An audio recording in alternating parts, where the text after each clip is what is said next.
जय हिंद दोस्तों। तो हम सीखेंगे विसर्ग संधि। और दोस्तों इसके साथ साथ आप हमारे वीडियो को पसंद करिए और लाइक एंड सब्सक्राइब करिए। दोस्तों ये गरीबों की कोचिंग है, प्लीज़ हमारा सपोर्ट करिए। अब सीखेंगे विसर्ग संधि। विसर्ग संधि देखिए, विसर्ग संधि का ये साइन है, ये विसर्ग संधि का जो है ये चिन्ह है। दो बिंदु जो है विसर्ग संधि का चिन्ह होता है, प्लस घोष वर्ड। जो अगर विसर्ग संधि में दो ए विसर्ग चिन्ह और घोष वर्ड रह मिलेंगे आपको तो विसर्ग संधि कहलाएगा। प्लस विसर्ग के स्थान पर अगर किसी भी शब्द में विसर्ग अगर है और घोष वर्ण है तो विसर्ग के स्थान पर ओ की मात्रा निर्मित होगी। कौन सी मात्रा? ओ की मात्रा बन जाएगी। जैसे एग्जाम्पल के माध्यम से देखेंगे, यस यसह प्लस गान, यसह प्लस गान। यहाँ पे आपको दो बिंदु दिख रहा है। तो अभी घोष वर्ण किसे कहते हैं? आप आ से लेकर के माँ तक अपने कॉपी में नोट्स कर सकते हैं। आ से लेकर, क्योंकि इसके पहले मैं पढ़ा चुकी हूँ कि घोष और सघोष अघोष दोनों पढ़ा चुकी हूँ, इसलिए आज नहीं पढ़ा रही हूँ। सिर्फ आपको याद होना चाहिए कि अघोष क्या होता है। आगे की दो वर्ग जो होते हैं अघोष और पीछे के तीनों वर्ग जो होते हैं सघोष। सघोष और घोष वर्ण दोनों एक ही होता है, कोई कंफ्यूज बच्चा नहीं होगा। घोष वर्ण और सघोष दोनों एक ही को कहते हैं। पीछे का तीनों वर्ग जैसे गा की पूरी लाइन, घा की और अंगा की, गजरधब और घजरधब, अंग इयर्णम जो हमारा होता है घोष वर्ण होता है, मतलब कि सघोष होता है। और प्लस अंतस्थ व्यंजन या र ला व ह, ठीक है। और प्लस सभी स्वर जो होते हैं सघोष होते हैं। समझ में आया इतना? सघोष को हमको याद रखना पड़ेगा कि सघोष होते कौन कौन से हैं। सघोष को आप अपने माइंड में रख लीजिएगा अच्छे से, उसके बाद ही हम विसर्ग संधि सीख सकते हैं। विसर्ग संधि का ये पहला नियम है। तो देखेंगे इसको हम। पहला वर्ग देखिए, ये विसर्ग आपका निशान क्या है? विसर्ग का है। और ये हमारा क्या है? सघोष। सघोष वर्ग देखिए, गा, गा की लाइन है, देख लीजिए यहाँ पे एक बार। का, खा, गा, घा, अंगा। इसी तरह से हम माँ तक लिखते जाएंगे। तो ये वाली लाइन जो होती है, ये माँ तक लिखेंगे, ए वाली लाइन, ए वाली लाइन, ए वाली लाइन आपकी पूरा माँ तक में जो होती है सघोष होती है। और ये दोनों लाइन क्या होती है? अघोष होती है। इतना तो आप लोग को समझ में। देखिए गा जो है ये सब घोष वर्ड है कि नहीं है? घोष वर्ड है ना। तो ये जब घोष वर्ड हो गया, ये गा देखिए घोष है। और प्लस ये क्या है? आपका विसर्ग है।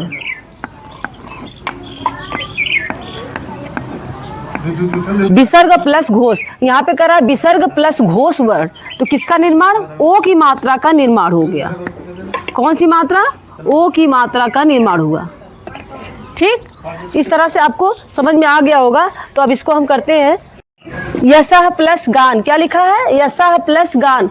तो या, फिर उसके बाद सा। यहाँ पे विसर्ग दिख रहा है, यहाँ पे हमको घोष वर्ण दिख रहा है। तो कौन सी मात्रा का निर्माण हुआ? ओ की मात्रा का। ठीक, यशो, यशो गान। सेकंड देखेंगे, मनः प्लस नीत, मनः प्लस नीत। माँ लिख दीजिए, विसर्ग संधि। और ये सघोष क्या है? घोष वर्ण है। आपको घोष वर्ण पहचानना पड़ेगा। घोष वर्ण है, विसर्ग और घोष वर्ण मिले तभी हमारी विसर्ग संधि होगी। विसर्ग का चिन्ह और प्लस हमारा घोष वर्ण रहेगा इसके सामने, तभी हमारी संधि होगी। ओ की मात्रा का निर्माण होगा। तो पहले ना, फिर उसके बाद ओ का विसर्ग और एक घोष वर्ण है तो ओ की मात्रा का निर्माण मनोनीत। तपह प्लस बल, तपह विसर्ग संधि। और प फ ब भ, प फ ब बा, घोष वर्ण आ रहा है कि नहीं आ रहा? घोष तीसरा अक्षर देखिए, घोष वर्ण है, विसर्ग है। तो हमारा ता, इसको जरूर आप पहचानेंगे। कभी भी बनाते समय पहले ये देखेंगे घोष वर्ण है कि नहीं है, तभी आप विसर्ग के नियम आप लगाएंगे, नहीं तो नहीं लगा सकते आप। ये मत सोचिएगा, कंफ्यूज मत होइएगा। अभी मैं और एग्जाम्पल बता रही हूँ। अभी देखिए, ब, त, प, फिर उसके बाद ओ, बल, तपोबल। तपह प्लस बल मिलके तपोबल। तमह प्लस गुड़, तमह प्लस गुड़। त देखिए गा घोष वर्ण, विसर्ग है तो माँ लिख दीजिए। और फिर ये घोष है और ये विसर्ग है, ओ की मात्रा का निर्माण। फिर उसके बाद ग, तमोगुण। तपह धन, तपह धन। ता, पा, विसर्ग है, प्लस घोष वर्ण है, घोष वर्ण होने के बाद वो ओ की मात्रा, उसके बाद जैसे है सेम उतार लीजिए। तपह प्लस धन, अभी तपोधन लिखा हुआ है तो कैसे हम पहचानेंगे? तपोधन लिखा है, अगर मान लीजिए जैसे तपोधन लिखा है तो इसमें कुछ कोई पूछ दिया कि आपको कौन सी संधि है, तो हम कैसे पहचानेंगे कि कौन सी संधि है? क्योंकि ओ की मात्रा से गुण संधि का भी तो निर्माण होता है, कैसे पहचानेंगे? तो ओ की उसमें अगर गुण संधि है तो गुण संधि तो अ प्लस उ से मिलके ओ की मात्रा बनती है। यहाँ पे तो हमारा विसर्ग और घोष वर्ण मिलके ओ की मात्रा का निर्माण हो रहा है। इस बात को ध्यान रखेंगे, अभी उदाहरण भी देखेंगे उसका। तपो प्लस धन पहचानने का देखिए, इसको बहुत ध्यान से देखेंगे तभी आप अंतर समझ पाएंगे। यशः प्लस द, यशः प्लस ध, आपको घोष पता होना चाहिए। फिर उसके बाद सा लिख दीजिए, विसर्ग है और प्लस घोष वर्ण है, तो ओ की मात्रा का निर्माण। यशः प्लस दा से देखिए यशोदा। अगला मनः प्लस विकार, माँ लिखिए। फिर उसके बाद ना, विसर्ग है, उसके बाद घोष वर्ण है, घोष वर्ण है तो ओ की मात्रा और विकार, मनोविकार। नेक्स्ट देखते हैं, अगह भूमि, अधः, अधः भूमि, ठीक है, अधः भूमि तो आ विसर्ग है, उसके बाद क्या है? पंचमा अक्षर प फ ब भ, घोष वर्ण है। आपको अगर ध्यान में नहीं आ रहा है कि घोष वर्ण है तो आप बोल के भी चेक कर सकते हैं। तो पहले आ लिखिए, फिर उसके बाद ध, फिर उसके बाद पंचमाक्षर है, विसर्ग है, फिर पंचमाक्षर है तो ओ की मात्रा का निर्माण, अधोभूमि। नेक्स्ट है तपह प्लस भूमि, तपह प्लस भूमि तो ता पहले लिख दीजिए, फिर पा लिख दीजिए, विसर्ग है, विसर्ग का चिन्ह। फिर उसके बाद क्या है? ए भी घोष वर्ण है तो ओ की मात्रा और प्लस भूमि, जैसे है वैसे ही उतार दीजिए, तपोभूमि। नेक्स्ट सिरह भाग, सिरह भाग, सी र प्लस क्या? पंचमा ए भी देखिए ओ घोष वर्ण है, घोष वर्ण है तो विसर्ग इसको मिला करके ओ की मात्रा, शिरोभाग। मनः प्लस रोग, मनः प्लस रोग, यहाँ पे माँ ना, विसर्ग आपको दिख रहा है, ये देखिए घोष वर्ण है। अगर कहीं आपको घोष वर्ण नहीं नजर आ रहा, नहीं समझ में आ रहा है कि घोष वर्ण नहीं है तो आप भी बोल सकते हैं। अगर घोष वर्ण है तो पहचानने का पूरे सारे शब्दों में देखिए कहीं मिस्टेक हो सकती है, ठीक है। तो यहाँ पे विसर्ग है, यहाँ पे आपको घोष वर्ण है तो मनु, फिर उसके बाद रोग। सरह प्लस रू, यहाँ पे भी आपको विसर्ग है, यहाँ पे र, य र, सारे अंतस्थ व्यंजन जो होते हैं घोष वर्ण होते हैं, य र ल व, ठीक। सारे अंतस्थ व्यंजन जो होते हैं घोष सघोष होते हैं। तो यहाँ पे देखिए रा आया है तो हमारा जो है विसर्ग और ये मिल करके ओ की मात्रा, सा फिर रा, ओ की मात्रा रू, सरोरू। जैसे अब आपको अगर शब्द देखने के बाद इसको देखेंगे तो आप सोचेंगे कि अरे ओ की मात्रा है तो गुण संधि भी हो सकती है। तो गुण संधि का कोई उदाहरण आप बोलिए, जैसे कि कोई बच्चा बोले, अब जैसे कि इसमें से कोई भी शब्द बोलिए, गुण संधि का कोई एक उदाहरण बोलिए। जैसे महेश, देखिए महेश, ठीक है, महेश। और ये तो इसमें ए की मात्रा है, उसमें तो ओ की मात्रा होनी चाहिए, ठीक है। ओ की मात्रा का अगर नहीं हो, जैसे कि मान लीजिए महोत्सव, ठीक है, जैसे महोत्सव मान लीजिए, महोत्सव कौन सी संधि है? गुण संधि। इसमें तो ओ की मात्रा है सारी, तो सीधी सी बात है इसमें ओ की मात्रा। महोत्सव को देख लीजिए, महोत्सव, इसमें से गुण संधि, इसमें से बताइए अब ये विसर्ग संधि है कि आपकी गुण संधि है, कैसे पहचानेंगे? जैसे देखिए ओ की मात्रा इसमें भी है, इसमें भी ओ की मात्रा है, लेकिन दोनों में फ़र्क क्या है? देखिए दोस्तों, यहाँ से तोड़ रहे हैं, जब हम इसको तोड़ रहे हैं तो महा प्लस उत्सव, क्योंकि महोत्सव इसमें विसर्ग आ रहा है, इसको नहीं ना बना सकते हैं। देखिए इसमें आ और ऊ का मेल है, महोत्सव आ ऊ से मिलके ओ बना है, और यहाँ पे विसर्ग और घोष वर्ण से मिलके बना हुआ है। यहाँ पे देखिए ओ की मात्रा आ प्लस ऊ से मिलके बना हुआ है, तब ना जाके महा प्लस उत्सव, तो तब ने ओ का निर्माण हुआ है। देखिए आ प्लस, यहाँ पे महा कर दीजिए, महा प्लस उत्सव, देखिए आ प्लस ऊ का निर्माण तो गुण संधि, अगर ये तो विसर्ग संधि हो नहीं सकती है।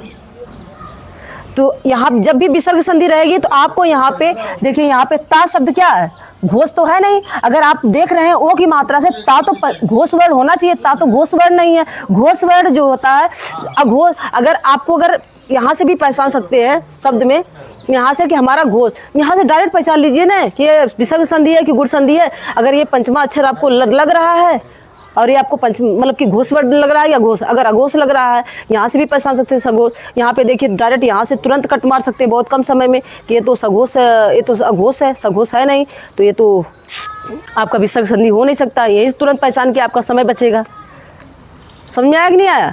इस तरह से बहुत सी गुण संधि के सारे शब्द और विसर्ग के मिला सकते हैं बहुत से वर्ड, आपको सामने सामने साफ साफ नजर आएगा। उसमें आ और प्लस ऊ से मिलके बना है और इसमें विसर्ग और घोष वर्ड आपको मिलेंगे। विसर्ग और घोष वर्ड मिले तब आपको विसर्ग संधि, सीधी सी बहुत आसान से सिंपल से आप इसको पहचान सकते हैं। तो दोस्तों अब विसर्ग संधि का हम नेक्स्ट नियम सीखने जा रहे हैं। तो ये है विसर्ग संधि। ये विसर्ग संधि का जो साइन है, अगर अभी इसके पहले हम लोग विसर्ग संधि देखे थे, विसर्ग संधि के बाद अगर घोष वर्ण आता है तब, लेकिन अभी हम सीख रहे हैं विसर्ग साइन के बाद अगर आ स्वर अगर आता है तो ये आ अक्षर आता है तो विसर्ग के स्थान पर ओ निर्मित होगा। और इसके पहले वाले नियम में हम देखे थे विसर्ग के बाद अगर घोष अगर आता है, घोष वर्ण आता है तो भी ओ निर्मित होगा। तो दोनों में फ़र्क क्या है पहले इसको देखते हैं। तो दोस्तों जैसे मनः प्लस अभिलाषा, देखिए यहाँ पे विसर्ग के बाद आ शब्द आया है, आ अक्षर आया है, विसर्ग के बाद आ अक्षर आने की वजह से ओ निर्मित होगा। तो हम इसको बनाएंगे दोस्तों म, उसके बाद ना लिख दीजिए, फिर उसके बाद देखिए विसर्ग के बाद क्या है आ, तो ओ निर्मित होगा, ओ निर्मित हो गया मनो। और फिर उसके बाद दोस्तों यहाँ पे हम लोग यहाँ पे आ जो है, आ शब्द जो है, आ अक्षर जो है ये लुप्त चिन्ह हो जाएगा, ये लुप्त हो जाएगा और हम यहाँ से लिखेंगे विलासा। क्योंकि दोस्तों इसका रूजन हिंदी का जो हमेशा वर्तनी के हिसाब से हिंदी का ये रीजन है, दो स्वर एक साथ हमेशा पास पास नहीं रखा जाता है। इस बात का ख्याल रखना चाहिए कि दो स्वर एक साथ नहीं आने चाहिए। तो हम यहाँ पे ए आ जो है हमारा लुप्त हो जाता है और प्लस हम जो है यहाँ पे जैसे है सेम लिख देंगे। तो मनोविलासा मतलब यहाँ पे आ अक्षर का लुप्त होना पाया जाएगा।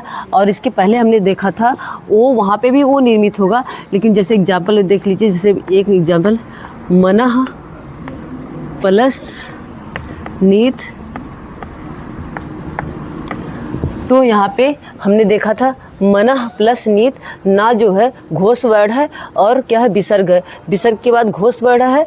तो यहाँ पे हमने इसको बनाया था मनोनीत।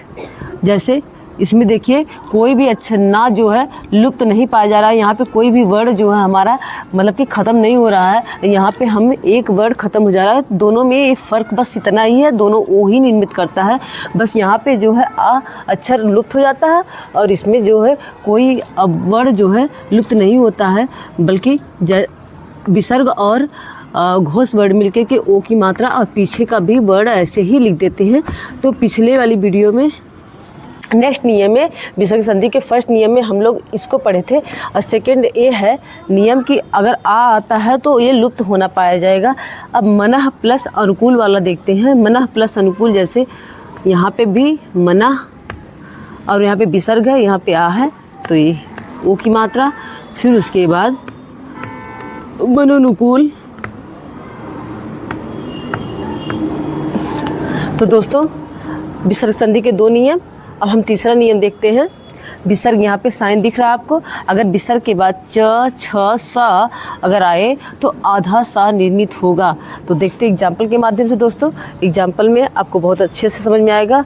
जैसे देखिए हरि, ये सब बहुत ही पॉपुलर शब्द हैं, सभी फेमस शब्द हैं। हरि प्लस चंद्र, देखिए हरि, यहाँ पे देखिए विसर्ग है, यहाँ पे चा वर्ड, यहाँ पे विसर्ग चा, विसर्ग चा, देखिए सा बड़ा सा, फिर देखिए विसर्ग है चा, फिर उसके बाद विसर्ग चा, देखिए छा, तो इसमें चा छ सा, विसर्ग के बाद चा छ सा आए तो आधा सा निर्मित होगा। आधा सा मतलब कि इस तरह से भी आधा सा लिख सकते हैं, चाहे इस तरह से ही कहिए। तो अब यहाँ पे हम इसको करते हैं हा, हरी, फिर विसर्ग, तो विसर्ग और चा मिलकर आधा चा निर्मित हो गया, तो हरिश्चंद्र। तो हरिश्चंद्र का संधि विच्छेद अगर करना होगा दोस्तों, तो ये नियम हमारा बस हमें याद रखना है कि आधा सा किससे निर्मित, विसर्ग और चा से निर्मित हुआ है। तो दू प्लस चक्र देखिए, अगर विसर्ग यहाँ पे चा वर्ड का निर्मित हुआ, चा वर्ड है और यहाँ पे विसर्ग है, तो हम पहले दा लिखते हैं, फिर उसके बाद विसर्ग है, तो यहाँ पे आधा सा का निर्मित हो गया और प्लस चा दुष्चक्र बन जाएगा। दू प्लस चक्र मिलके दुष्चक्र बन जाएगा। अगला देखते हैं मनः प्लस चेतना। विसर्ग संधि का ये नियम है दोस्तों, मनः प्लस विसर्ग है, फिर चा आया है, तो सेम वैसे ही मनस चेतना विसर्ग है और चा वर्ड है, मनस चेतना। फिर उसके बाद यशः शरीर विसर्ग है, सा है, तो विसर्ग और सा होने की वजह से दोस्तों आधा सा निर्मित होगा, तो यह पहले यह लिख देंगे, फिर उसके बाद विसर्ग सा है तो आधा सा और ही बनेगा। फिर उसके बाद यहाँ पे कंफ्यूज नहीं होना, फिर डबल सा, यशः शरीर। नेक्स्ट देखते हैं प्रायः प्लस चिता। तो प्रायः विसर्ग है, फिर उसके बाद चा है, तो प्रायः पहले लिखते हैं, फिर उसके बाद चा। तो दोस्तों ये चा है, प्रायश्चित। अब चा के बाद देखिए दोस्तों, अगर इस तरह से प्रायश्चित, तो इस तरह से कभी लिखा नहीं जा सकता, ये हमारा गलत होता है। तो आधा अक्षर आने की वजह से ये हमारा आधा अक्षर ये एक्सेप्ट कर लेता है इसको, तो यहाँ पे हम इसको करते हैं प्रायश्चित, इस तरह से लिखा जाता है प्रायश्चित। अब देखते हैं पुनः चर्या।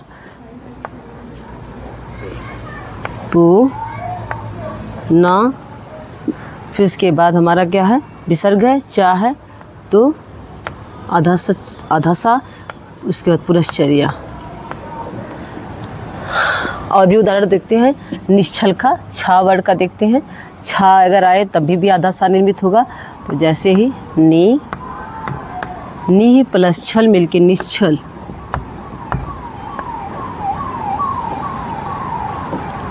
निश्चल हो गया, निश्चल, ठीक। फिर उसके बाद नी प्लस चल मिलके निश्चल।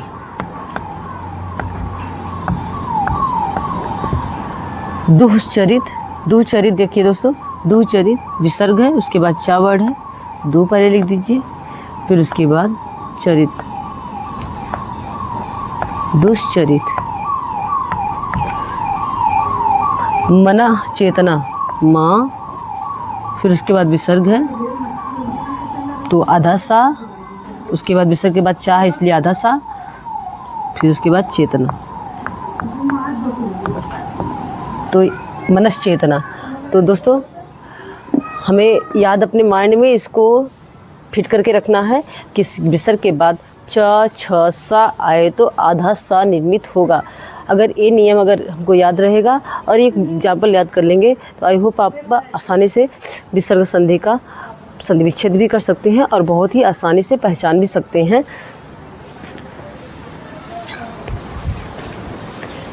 विसर्ग संधि का सिद्धि, इधर देखिए, सभी बच्चे इधर देखें। विसर्ग संधि का अब ये नियम हम पढ़ने जा रहे हैं, क्योंकि इसके पहले हम जितने भी नियम पढ़ चुके हैं, विसर्ग संधि के और भी नियम हैं। अभी पहले फिलहाल ये पढ़ते हैं, फिर उसके बाद बारी बारी से पढ़ेंगे। तो विसर्ग संधि का ये नियम हम पढ़ने जा रहे हैं कि देखिए ये विसर्ग का साइन है, अगर विसर्ग के बाद त थ सा, ये आपको याद करना पड़ेगा। ये आप जो नियम है इसको आपको याद करना ही पड़ेगा, तभी आप संधि विच्छेद कर सकते हैं और शब्द को पहचान सकते हैं। त थ सा, तो विसर्ग के स्थान पर, अगर विसर्ग के बाद ए वर्ड आपको दिख रहे हैं तो विसर्ग के स्थान पे करा, विसर्ग के स्थान पे आधा सा या इस तरह से लिखते हैं या तो इस तरह से भी लिख सकते हैं। ये भी आधा सा है, नीचे हलंत लगा है, इसकी वजह से ये भी आधा सा माना जाएगा, चाहे इस तरह से आधा सा लिखिए। निर्मित होगा तो उदाहरण के माध्यम से हम देखेंगे। जैसे नि है प्लस तेज, यहाँ पे हमको क्या है, विसर्ग है और कह रहा है त थ सा, तो यहाँ पे ता मिल रहा है ना, यहाँ पे ता, यहाँ पे देखिए इसको विसर्ग का साइन है और यहाँ पे ता मिल रहा है, तो किसका निर्माण होगा, आधा सा का, याद रखेंगे, आधा सा का निर्माण होगा। तो सबसे पहले क्या करेंगे, ना लिख दीजिए, ये विसर्ग संधि है, आपको शब्द पहचानना पड़ेगा। ना नी लिख दिए और विसर्ग है ता है, तो यहाँ पे विसर्ग के जगह पे यहीं पे आप लगाएंगे विसर्ग के जगह पे, क्योंकि हम नी लिख दिए उसके बाद ही विसर्ग है, तो हम आधा सा यहीं पे लिखेंगे। कौन सा सा? छोटा सा का आधा सा, ये छोटा सा का आधा सा। उसके बाद जैसे है वैसे ही लिख देंगे, मतलब निह प्लस तेज मिलके निस्तेज बन गया। अब विसर्ग बी, उसके बाद विसर्ग आप फिर देखने को मिल रहा है। फिर उसके बाद हमारा क्या हुआ? कौन सा वर्ड है? ता है। कौन सा वर्ड है? ता है। और ता होने की वजह से फिर हमारा विसर्ग के जगह पे आधा आधा सा। फिर उसके बाद जैसे ही सब पीछे का लिखा हुआ है वैसे ही लिख देंगे, सिर्फ हमको पहचानना जरूरी है। नमः प्लस ते, नमः प्लस ते, आवाज़ नहीं आनी चाहिए बच्चों से। एक बार फिर से रिक्वेस्ट कर रहे हैं कि आवाज़ नहीं, ना पहले लिख दीजिए फिर उसके बाद माँ, क्योंकि विसर्ग यहाँ पर है तो आधा सा का निर्माण यहीं पे होगा। फिर उसके बाद क्योंकि विसर्ग के बाद ता है तो आधा सा हो गया उसके बदले में। फिर उसके बाद ते, नमस्ते, नमः प्लस ते मिलके नमस्ते बना हुआ है। मनः प्लस ताप, माँ लिख दीजिए फिर उसके बाद ना। अब विसर्ग उसके बाद ता दिख रहा है तो आधे सा का निर्माण हुआ, छोटे सा का। फिर उसके बाद जैसे है वैसे मनस्ताप। दुह प्लस साहस, दू लिखेंगे। फिर उसके बाद विसर्ग है और उसके बाद सा है, सा देखने को मिल रहा है। विसर्ग के बाद सा है, और विसर्ग के बाद अगर सा हो तो छोटे सा छोटा सा का आधा सा निर्माण होगा। आधा सा फिर पूरा सा है, जैसे पीछे का वर्ड है वैसे ही। दुह प्लस साहस से मिलके दुस्साहस बना हुआ है। तो ये हमारे शुद्ध शब्द हैं। अगर आप इससे हट के लिखते हैं तो आपका गलत होता है। वर्तनी के हिसाब से आपके वर्ड जो है, शब्द जो है आपके वो गलत होते हैं, मतलब कि ये हमारा शुद्ध शब्द है। अब आगे देखते हैं। अतः प्लस थल, अतः ये दोनों शब्दों को अगर हम मिला देंगे तो कौन सा नया शब्द बन रहा है?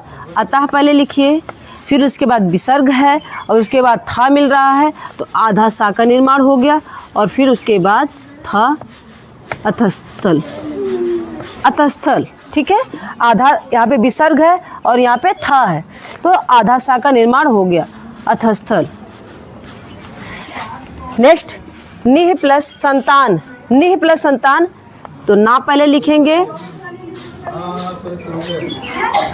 फिर उसके बाद विसर्ग है और उसके बाद सा वर्ड है तो विसर्ग की जगह ही आधा सा का निर्माण होगा, आधा सा। फिर उसके बाद पूरा सा। निसंतान, विस्तार क्या बनेगा? देखिए बी प्लस तार से मिलके विस्तार बना हुआ है, सीधे से विस्तार, विस्तार लिखते भी हैं। और यहाँ पे बी है, पहले बी लिख दीजिए, फिर उसके बाद विसर्ग है, फिर उसके बाद ता, फिर हमको ता देखने को मिला। अब विसर्ग के बाद ता हो तो आधा सा बनता है, आधा सा लिख दीजिए, फिर तार पीछे लिखा हुआ विस्तार। आई होप आपको ये नियम, आपको विसर्ग संधि का समझ में आया होगा। अब हम नेक्स्ट नियम देखते हैं विसर्ग संधि का।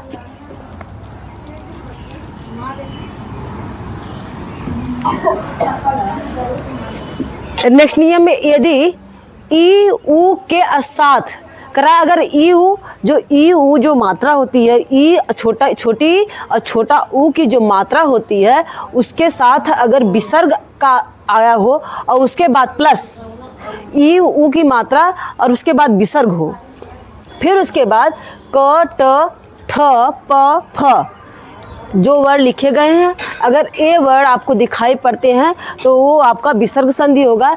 इसका बनाने का जो तरीका होता है, करा विसर्ग के स्थान पर ये जो कसा का आधे कसा का निर्माण होता है, मतलब कि मूर्धन्य सा का निर्माण होता है, आधा मूर्धन्य सा का निर्माण होता है।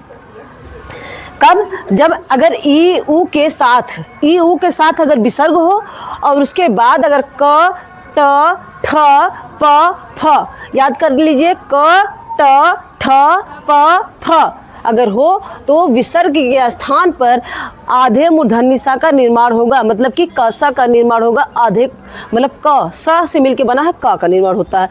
उसके बाद देखिए पुष्कर, यहाँ पे देखिए, देखो पूह प्लस कर, पुष्कर बन जाएगा। जैसे देखिए इसको कैसे, इसके नियम के अकॉर्डिंग कैसे करेंगे। पहले पू लिख दीजिए। अब देखिए पा, पा का वर्ड विच्छेद करेंगे। आप लोग को वर्ड विच्छेद आप लोग को करने के लिए बता चुके हैं। पा का पा प्लस छोटा ऊ, तो ऊ आ रहा है कि नहीं आ रहा है। अब ऊ के बाद कौन सा विसर्ग। अब यहाँ पे ऊ के बाद कर रहा है विसर्ग। अगर ऊ के बाद विसर्ग हो और उसके बाद क ट ठ प फ हो तो यहाँ पे का मिल रहा है कि नहीं मिल रहा है। जब हमको का मिल रहा है और प्लस ऊ का ऊ स्वर भी है और विसर्ग भी है और का भी है तो किसका निर्माण होगा, आधे मूर्धन्य सा का निर्माण होगा विसर्ग के स्थान पर। तो विसर्ग के स्थान पे हमने आधा मूर्धन्य सा लिख दिया, बाकी पीछे पहले जैसे लिखना है वैसे ही पुष्कर। अगर पुष्कर शब्द का संधि विच्छेद करने के लिए कोई कहेगा तो आपको इसी तरह से करना पड़ेगा, चाहे किसी भी तरह से अगर करते हैं तो गलत होगा। सीधे सी बात है, देखिए कैसे किस तरह से बन रहा है। अगर संधि करना आप संधि विच्छेद के नियम सीख गए तो आपके संधि विच्छेद में संधि विच्छेद करेंगे तो कभी भी गलत नहीं हो सकता है, अगर नियम आपको अच्छे से याद है तब। अब यहाँ पे दुह प्लस कर देखिए, दुह प्लस कर यहाँ पे आपको ऊ की मात्रा दिख रही है। ऊ छोटा ऊ है और उसके बाद विसर्ग है और फिर का आपको मिल रहा है। तो पहले दा लिख दीजिए छोटा ऊ और फिर उसके बाद छोटा ऊ दिख रहा है, फिर विसर्ग है, फिर का है, तो इसका निर्माण हो गया, हुआ कि नहीं। और फिर उसके बाद जैसे है वैसे लिख दीजिए दुष्कर। उसके बाद बहिष्कृत, वही पहले लिख दीजिए। देखिए यहाँ पे भी हा के बाद बार बार आप लोग को बता रहे हैं कि देखिए यहाँ पे बेशक देखने से हा लग रहा है कि हा के बाद विसर्ग है, ऐसा है नहीं। हा के बाद विसर्ग नहीं है, हा के बाद छोटी, यहाँ पे छोटी ही है, हा के बाद छोटी ही है, हा के बाद ई की मात्रा आती है।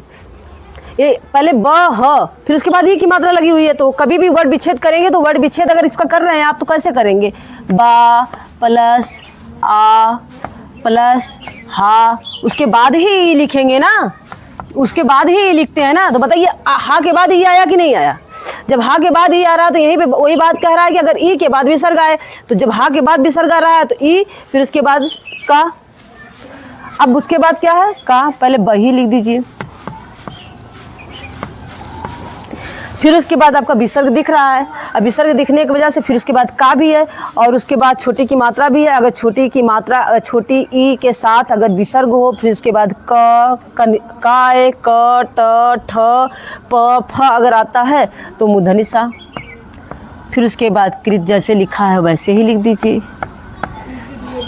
अब इसको देखते हैं।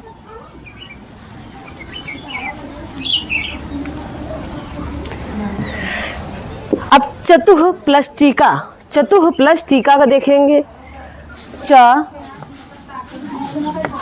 ता के बाद ऊ की मात्रा, ता पे छोटा ऊ का मात्रा, छोटा ऊ की मात्रा के बाद विसर्ग लगा हुआ है, छोटा ऊ के बाद विसर्ग, अब विसर्ग के बाद टा मिल रहा है और टा मिल रहा है तो क्या करेंगे, पहले चतु लिख दीजिए, फिर मूर्धन्य सा आधा, फिर उसके बाद जैसे है पूरा उतार देंगे। चतुष्टिका, यहाँ पे धनु प्लस टंकार, धनु प्लस टंकार, तो धा पहले लिख दीजिए। अब यहाँ पे भी ऊ की मात्रा, उसके बाद विसर्ग, फिर उसके बाद टा वर्ड आया है तो क्या करेंगे, पहले ना धनु लिख लीजिए। फिर उसके बाद यहाँ पे वर्ड पहचानना तो आप सीख ही गए कि मतलब कैसे यहाँ पे आधा मूर्धन्य सा बनेगा। यहाँ छोटा ऊ और विसर्ग है और टा है तो उसके अकॉर्डिंग जो है हमारा आधा सा, फिर उसके बाद जैसे लिखा है सेम उतार देंगे। अब ये लास्ट नियम, हम इस नियम का ये लास्ट उदाहरण देखेंगे। नि, यहाँ पे भी छोटी की मात्रा, छोटी और प्लस विसर्ग, उसके बाद क्या है ठा वर्ड आया है तो क्या करेंगे, ना लिख दीजिए, विसर्ग के स्थान पे आधा मूर्धन्य सा, मूर्धन्य सा का रूल भी ऊपर लिखा है कि कैसे, फिर उसके बाद जैसे है वैसे लिख दीजिए। निष्ठुर, तो इस तरह से आप विसर्ग संधि को बहुत आसानी से सॉल्व कर सकते हैं। I hope video. विसर्ग संधि का लास्ट नियम ये देखने जा रहे हैं। अगर लघु ई लघु ऊ के साथ विसर्ग और प्लस रा हो तो लघु ई और लघु ऊ जो है दीर्घ ई दीर्घ ऊ के साथ परिवर्तित हो जाते हैं। जैसे एग्जाम्पल में नी है, ना पे जो है छोटी की मात्रा है तो छोटी ई जो है और प्लस विसर्ग भी है प्लस रा भी है तो ये जो छोटी ई है ये हमारी बड़ी ई में परिवर्तित हो जाती है तो बड़ी ई इस पे लगा देंगे। तो इस तरह से हमारा निरोग इसका संधि विच्छेद, अगर निरोग का संधि विच्छेद करेंगे तो इस तरह से बनेगा। तो यहाँ पे हम दूसरा देखते हैं, नी ना पे देखिए छोटी की मात्रा है, तो छोटी की मात्रा प्लस विसर्ग भी है प्लस रा भी है, तो हमारा ये बड़ी की मात्रा बन गया नीरज।